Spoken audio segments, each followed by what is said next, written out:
Hey, this is Kevin from JJ Hat Center in New York, the oldest hat shop in New York since 1911. Wow, 2020. That's well over 100 years. We're still afloat, still going very strong, thanks to hat nerds like me and you, and all of our wonderful customers who've been supporting us during this national tragedy. So again, I'm not going to say hats off, but yeah, thanks. And special shout out to Reverend's Guitars and Ken Haas, CEO, the people who made this fantastic instrument. You guys are subjected to hearing my caterwauling all the time with it, so just figured I'd give you a good look at it. Chrome pickups, yeah, these pickup covers, Bixby, binding, contours. So this is Reverend guitar, a fraction of the price that some of my other guitars cost, and I love these exponentially more.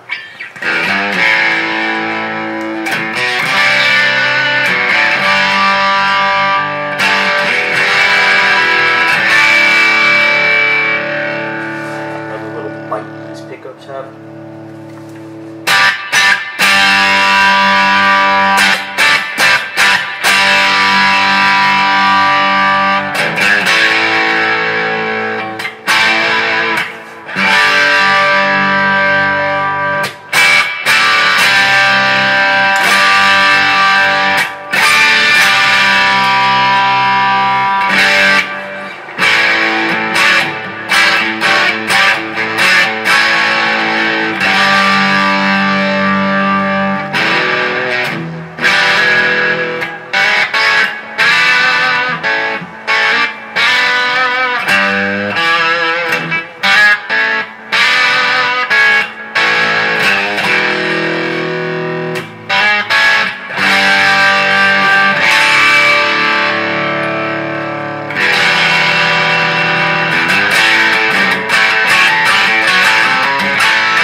Talk a little bit today about some hat rudiments, some basic hat stuff that you know, most of you guys probably know, but maybe not everybody knows the basics. Like, for instance, what makes a good hat? What are some good hats and stuff? Excuse me. I have the windows open so the air is off. So anyway, I was chatting with somebody online today who said that they're really into hats, and they have a favorite hat that's from a particular shop. It's like a chain store, and I know the particular hat because the guy is somewhat of like an online figure, and I see him all the time wearing a few hats, and he's got one in particular that looks really good on him. It's like a sort of a brim like this, like a floppy, a little 2-inch brim, maybe shorter, with a pork pie crown, flat top, kind of highish. So it almost looks like a like an old vintage hat that somebody just did this and, you know, rounded it out like I just did. Now this is an old Borsalino, the one that I have a few of these. They had a bankruptcy 5 years ago, and their quality's not the same. So you can't just go out and buy this stuff anymore. They're not the same. But what you saw me just do, basically, you know, I just took a hat that was a center crease block like this, always coming back to this block. Let's see. And I changed it instantly to a pork pie. I just opened it up, brought everything down to the same height, stuck my head in. Okay, customize the height the way I wanted and everything. So, these are the old Borsalino hats that they made various series. They come from Italy, and again, you have to get one that's at least 5 years old, and it must be quality superiore, not rainproof line, not handmade line, definitely not Augusta line or Triumphal line, which are getting down to cheaper, you know, lines. Has to be quality superior. What this means is you can roll it, you can put it in your pocket. Okay. You can also custom shape it to whatever you want. So you could alter your shapes, like, you know, give it a little teardrop, a tighter pinch, a lower crown, or you can completely alter it like I just did and do a, you know, a pork pie with a crazy low crown or a super high, whatever you want to do. And then when you're ready, it basically goes back to its original shape, you know, the stock shape that it came with. It'll always pop back to whatever's steamed into it. This is fur felt. Fur felt is going to do this. Not all fur felt. Very, very high-end, soft, expensive quality fur felt. So yes, these hats are made of fur. And getting back to the basics, I'm going to give it a little air out. Okay, getting back to the real basics. Fur felt hats are generally going to be better than your wool felt hats. The wool felt stuff is good when you want to save a little bit of money. Now that's always a good thing, saving money. I'm never one of those like snobby guys who says, oh, you know, don't buy used, don't buy made in China and everything. Just because JJ Hat Center has primarily American and European brands, it doesn't mean that your favorite hat, which might be made in China, it might be made out of wool felt, cheaper stuff. I can never say that word wool. It's a mouthful of marbles. Wool felt. Whenever your hat is made from wool, it's generally a cheaper kind of a thing that they can't afford to use good rabbit felt. They use, you know, different grades of wool to keep the price down. So, Gorin is one of those companies that's 99% wool felt and not fur felt. So, you know, their prices are up there. They're not cheap, so you pretty much think you're getting really good stuff. Their wool is also imported from China. It's Chinese wool felt, similar to what they use in kindergarten, that felt, you know, remember felt little squares, we did crafts with them? It's that same stuff. And the hats are marked as being made of domestic and imported materials. So made in USA of domestic, and so basically they're getting the cheap stuff from China and they're sewing it together in the US. So yes, your hat can feel great, look great, and you can love it. And that's cool. I have a lot of guitars here that are super cheap, and I have ones that are expensive. I kind of love them the same just because they're good. Whatever, these 3 Squire Telecasters, I think sell brand new for $149. Okay, so at used price, they're probably worth like $99. These are FSR bullet tellies.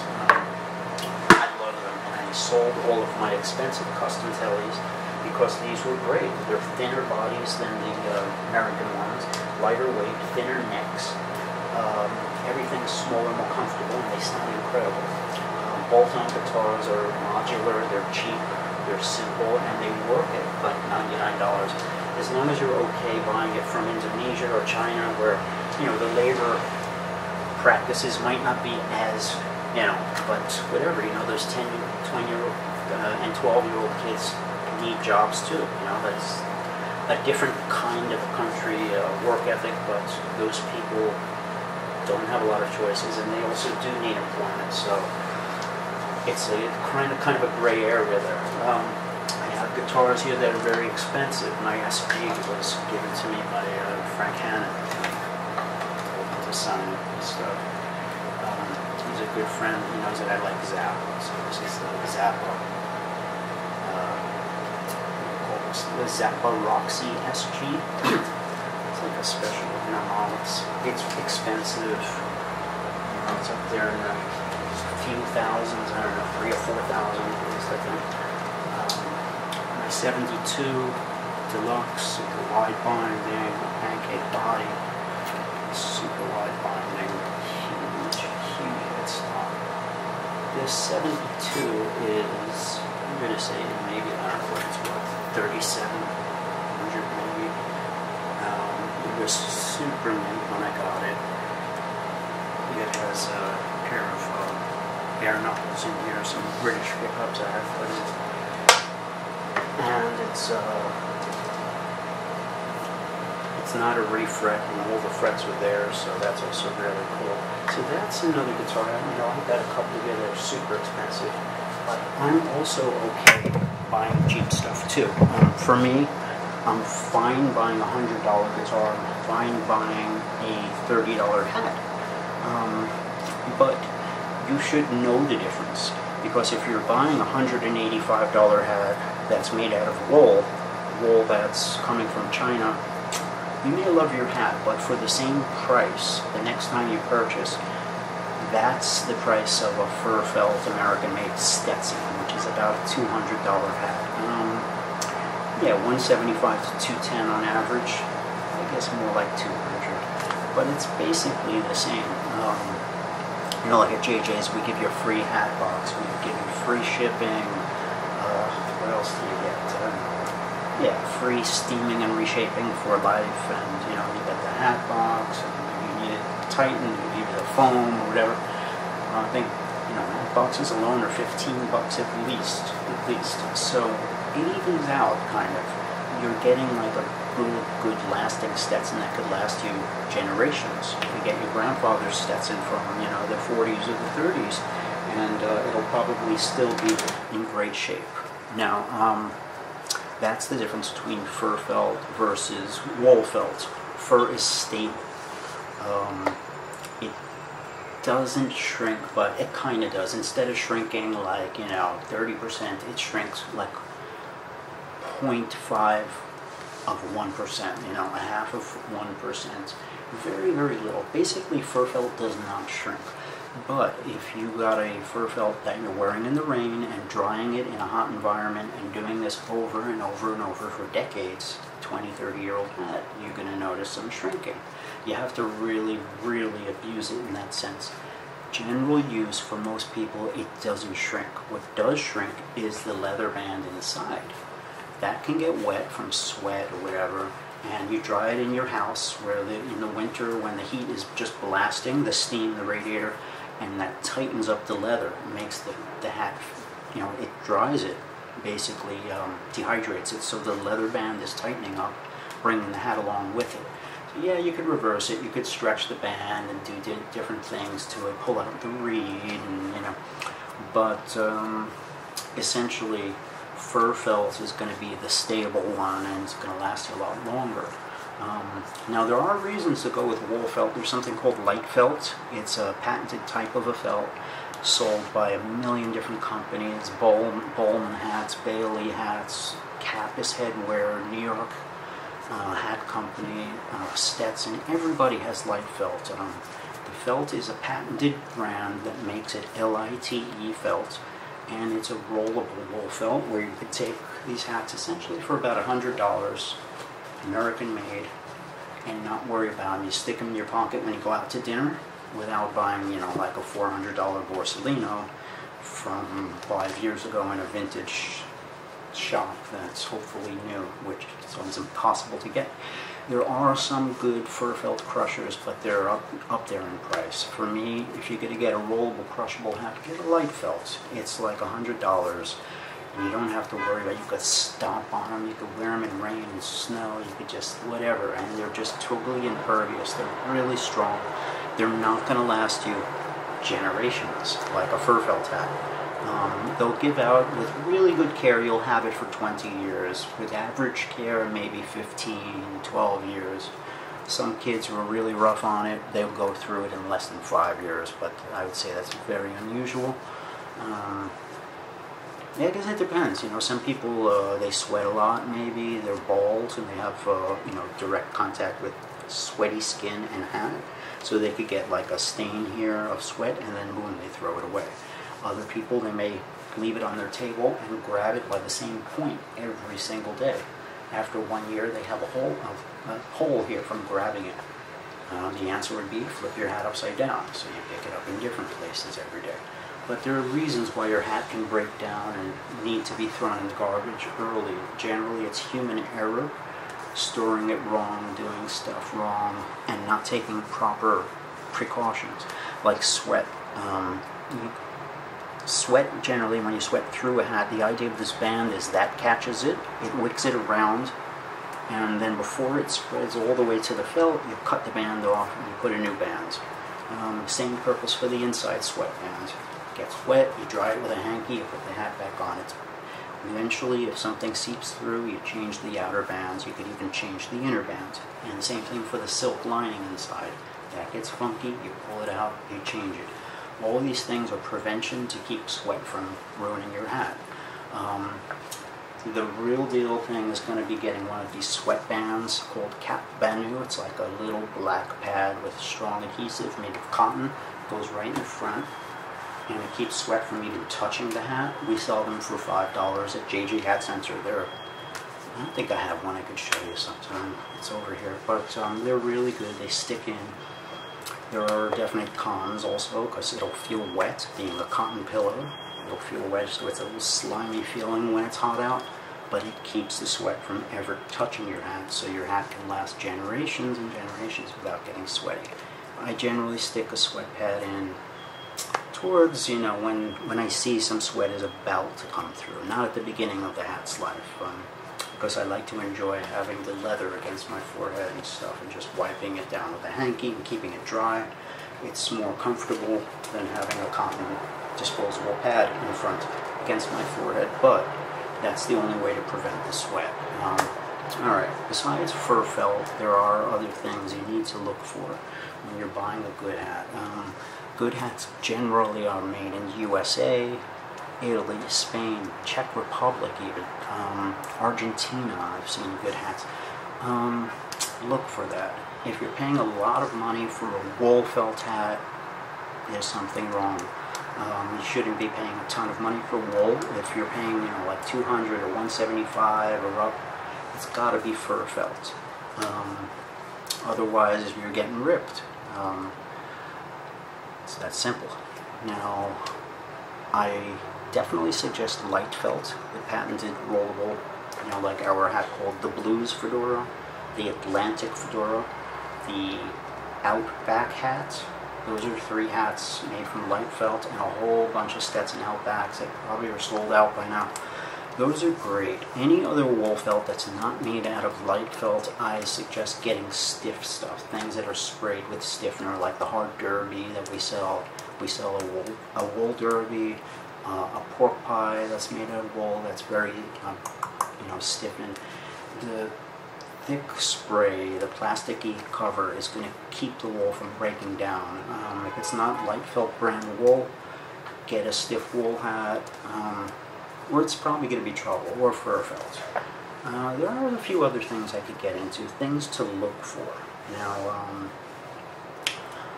a good hat generally has a leather sweatband. If it has a cloth sweatband or a ribbon sweatband, usually the reason is to make the hat crushable. It could be a rollable, crushable hat. Sometimes a sign of a cheap hat is, you know, a cloth band or a ribbon band where it shouldn't be there. But if the hat is marketed as crushable, they'll almost always tell you inside, rollable, crushable, packable. There'll be tags identifying it, but the giveaway, yeah, is really ribbon sweatbands or cloth sweatbands, and yeah, it'll say it, you know, it'll tell you.